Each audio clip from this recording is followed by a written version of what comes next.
Good evening, ladies and gentlemen. Welcome to a new episode of Flesh Wound Farce, where we review and discuss your and our favorite comedy films. This is the world's first and only combination trivia host and professional wrestling announcer of Chilean descent that currently resides in Southern California, Ozzy V. And with me, as always, on this program, first in the Northern California Bay Area, world-famous juggler Greg Larson. How you doing, Greg? I'm fantastic. How about yourself, Ozzy? I'm doing well, doing well. I've been looking forward to this one that we've been talking about for a very long time, so excited to dive in. Also with us, fabulous Flesh Wound producer Todd Loya. How you doing, Todd? I would like to state for the record, there's nothing fabulous about me. So fabulous is a good thing. If fabulous is a fabulous flesh wound. I was thinking I couldn't say fantastic. I was trying to use alliteration. You know what I mean? I get fantastic, Todd. Right. I'd go with more I've never been than fantastic. I've never been described as fabulous, but well, you, there's Ozzy. a first time for everything. That's right. And there's a first time we're going to be reviewing this film, Monty Python Life of Brian, which was released on August 17th, 1979, rated R with a runtime of 94 minutes. Todd, do you have a trailer available? Yes, I do. Fantastic. Here we go. We're smooth now. Everyone knows the glorious story of the child born in a faraway manger. Wow.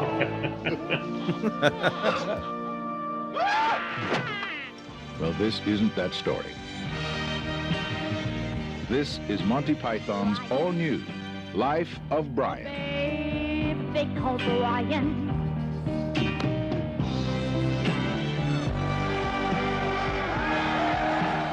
He was born into the golden age of Roman rule. Do we have any crucifixions today? 139, sir. Special celebration. It was a time of miracles. I was blind and now I can see. All this laughter I Friendly can't not stop persuasion. hearing. Relax, God. Invaders. But there was just one thing on everyone's mind. Sex, sex, sex, that's all they think about In those days, getting stoned wasn't against the law. It was the law. See, we're laughing, Todd. I Things was looked shaking bad my head. Although that for line the wasn't people in of the movie, Jerusalem. so... Still a few crosses left. Until Brian dropped in.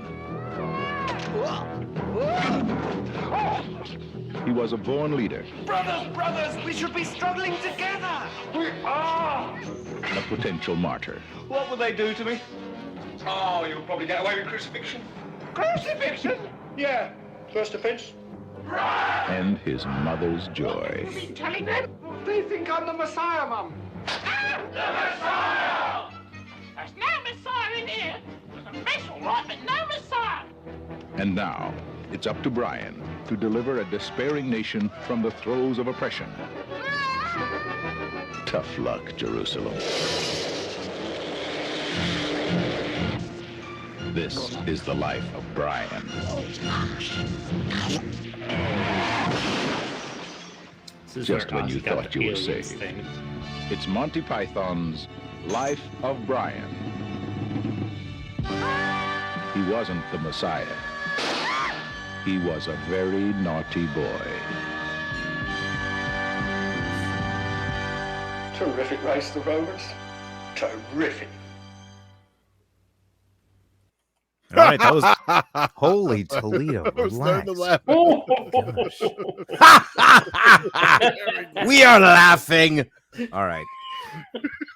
That was the trailer from Monty Python Life of Brian, again released on August 17th, 1979, rated R with a runtime of 94 minutes, directed by Terry Jones, written by Graham Chapman, John Cleese, Terry Gilliam, starring Graham Chapman, John Cleese, Michael Palin, among others.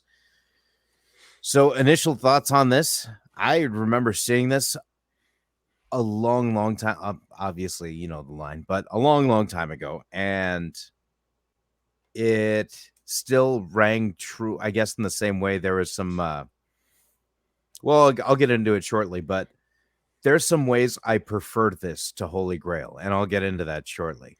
but that's why I'd been excited to talk about it. Greg? I'm not sure when the first time I saw this was.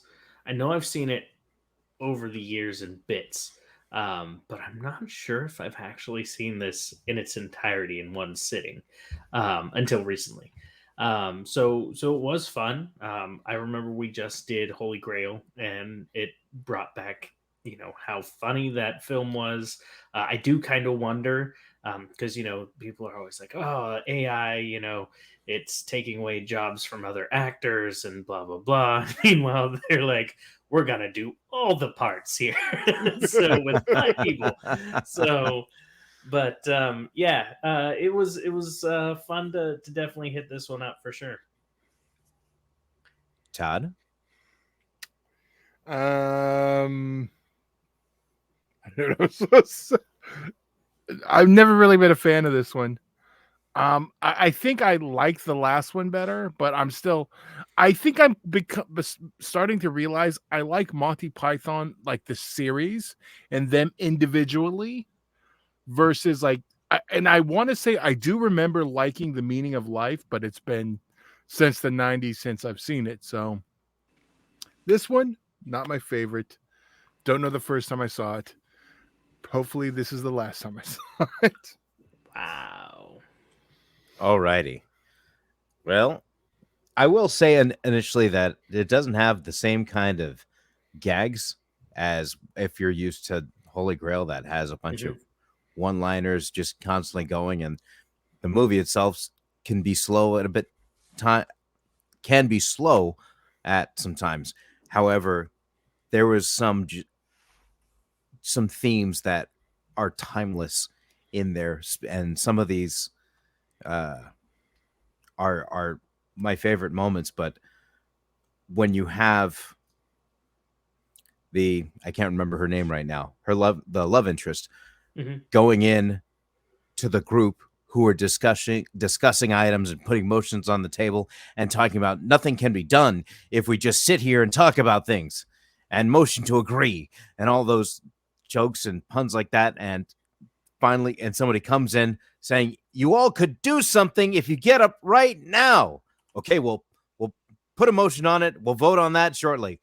That's something that's so timeless. Like 30, 40 years later, probably 100 years later, it's still going to ring true. And there's moments like that, especially when it comes to religion, some alternate takes, so to speak, that made me prefer this in some ways over Holy Grail. I think part of my problem is I kind of blank over because it's religion. It took me like 30 years to actually enjoy The Exorcist, and that's like pretty much a classic by everyone in our genre. And how long did you despise The Last Crusade for? Probably Indiana Jones. Since I saw it. So 30 Well, no, you also. said you said in your most recent viewing that I Sean softened Connery on it, didn't. You softened on it, but it took you time. Yes. So you don't think you enjoyed Dogma, right? Oh, yes. But the difference is there's a little bit more blasphemy to that one. And I think if that had more of this, I could enjoy it like for that reason. But I do kind of think in a way it was that, because it was kind of poking fun. It's like the Marvel What If Adventures of Jesus. Right. You know, like what if he was just a guy that was like, leave me alone? Yeah, and I'm sure for the time it was like kind of taboo, but I mean 10 years later when I saw it, when I finally saw it, it wasn't. Yeah. I don't know.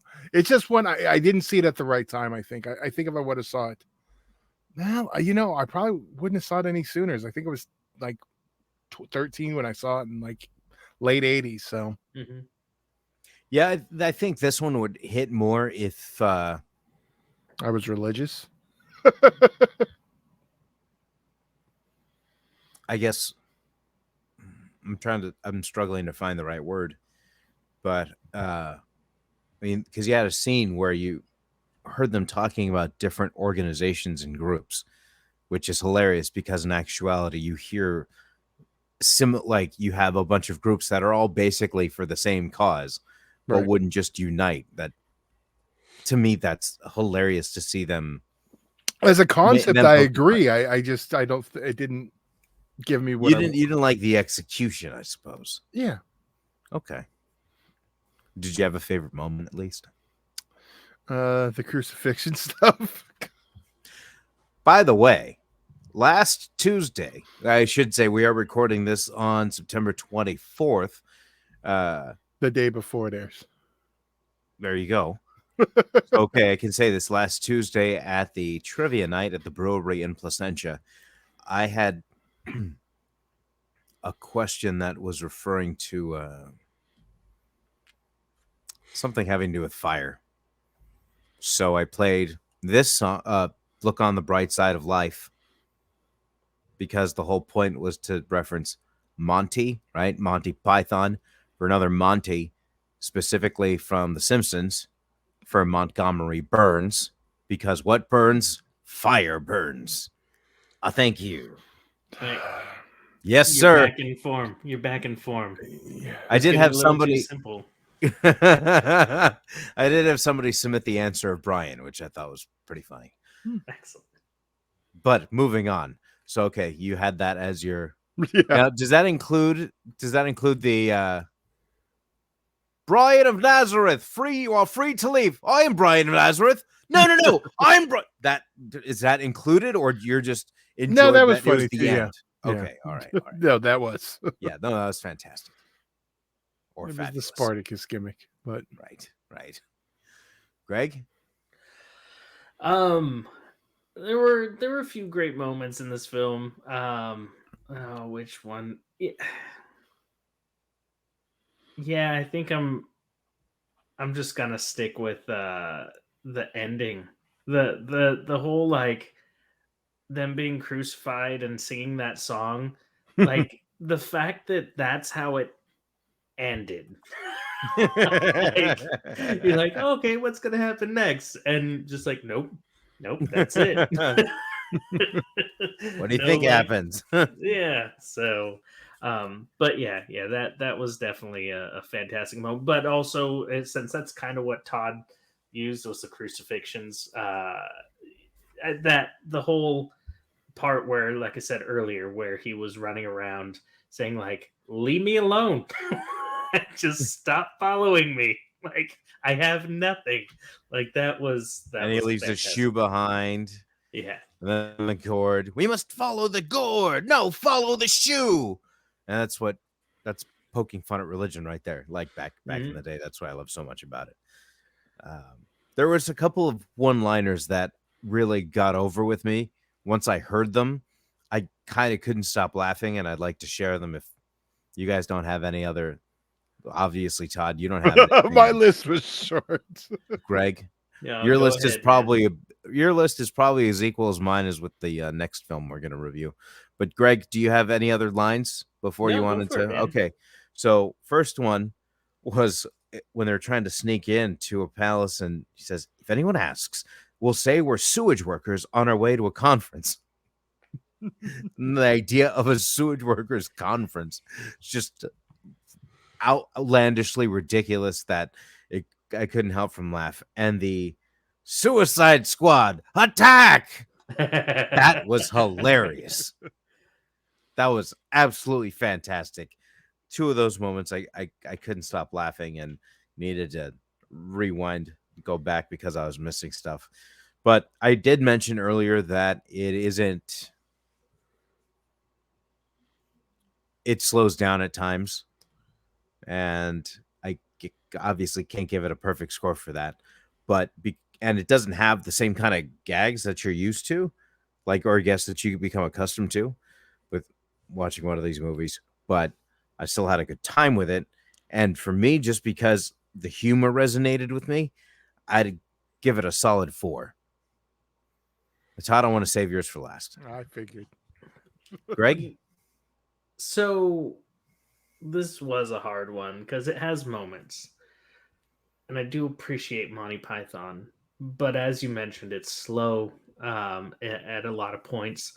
I feel like there's like a nice chunk where I was like, oh, this is good times, but there's times with a Monty Python film, the falsetto is too much and too often with some of the characters, and it's hard to like have that happen for a long time. So unfortunately, I gotta probably give this one like a 3.5.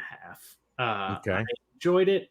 It's not bad, but it's not my favorite. It's a little dated, although also a little ahead of its time with some of the comments for sure. So Precisely. it's like I said, it's not bad. It's just not one of my favorites, But had some good laughs. Definitely recommend as a watch, or even like a great background film because you'll hear some great things. But It is yeah. at this time. It is available on Netflix. Mhm. So there you go. Which might means it'll be gone next week because obviously Right. people at Netflix watch our show. So hey, Flesh Wound reviewed us, so we only got one more week with Life of Brian. Yeah. Maybe, Yeah. do you think it works the other way around where they're like it's not on Netflix and then they'll put it on there? I highly doubt it. If anything, we raise the value of it. Anytime we mention it and it's not streaming, the price of it to be acquired to stream automatically goes up. It's It's fair. science. Yeah. I'm looking where if private school is streaming anywhere now. Let's not put myself in a bad mood at this time. I'll save it for next week then. Yeah, ladies and gentlemen, next week. Wait, before want we me to get to rate next it? week. Yes, well, I mean, do you have a rating? Yeah, I mean, I'm not like a complete dick. I recognize that this is not a bad.